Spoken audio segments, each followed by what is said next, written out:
6 वर्षीय चिमुकलीवर कुत्र्याने अचानक हल्ला करून डोक्याला आणि चेहऱ्याला गंभीर चावा घेतल्याने मोठा अनर्थ ओढवला होता. रक्तबंबाळ अवस्थेत कुटुंबियांनी ठाण्याच्या जिल्हा शासकीय रुग्णालयामध्ये तिला दाखल केलं.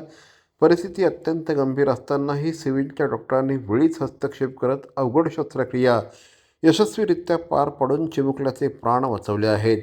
शहापूर खारवली येथे राहणारा सिद्धार्थ वाघ हा चिमुकला अंगणामध्ये खेळत होता. खेळताना चेंडू आणायला गेलेल्या सिद्धार्थवर कुत्र्याने हल्ला केला आणि डोकं आणि चेहऱ्यावर मोठा चावा घेऊन त्याला जबर जखमी केलं होतं. या संदर्भात डॉक्टरांनी तातडीने शस्त्रक्रिया करून त्याला या संपूर्ण अवस्थेतून बाहेर काढलं.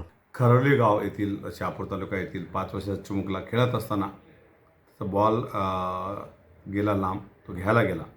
अचानक त्याच्यावर कुत्र्याने हल्ला केला आणि हल्ला केला त्याला विचित्र पद्धतीने चेहऱ्यावर डोक्यावर चावा घेतला आणि लिटरली त्याच्या डोक्यावरची चामडी त्याने ओरबडून काढली होती. मागच्या साईडला, पुढच्या साईडला, कानाच्या बाजूला आणि विचित्र इंजुरी केली होती. प्रचंड रक्तबंबाळ झाला. नातेवाईकांना काही सुचलं नाही. त्यांनी ते सरकारी रुग्णालयात आले आणि तिकडून त्यांना सिव्हिलमध्ये रिफर करण्यात आलं.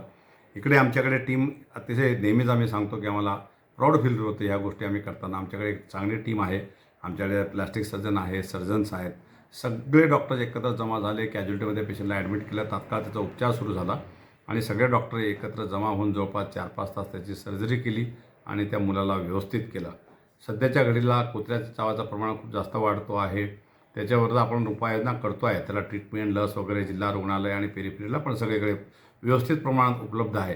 परंतु जर कधी कुत्र्याने चावा डोक्याला किंवा मानेच्या वरती जर घेतला असेल तर पेशंटला पुढे रेबीज नावाचा न बरा होणारा आजार होण्याची खूप जास्त शक्यता असते. त्या दृष्टीने आपण जे काही व्हॅक्सिन्स देतो, त्याच्यात इम्युनोग्लोबुलिन देतो, अँटी रेबीज सिरम देतो, ते सगळं आपण अवेलेबल केलेलं आहे. ते आहे आपल्याकडे. ते या मुलाला देण्यात आलं. मुलगा लहान आहे, डोक्यावर चावलेला आहे.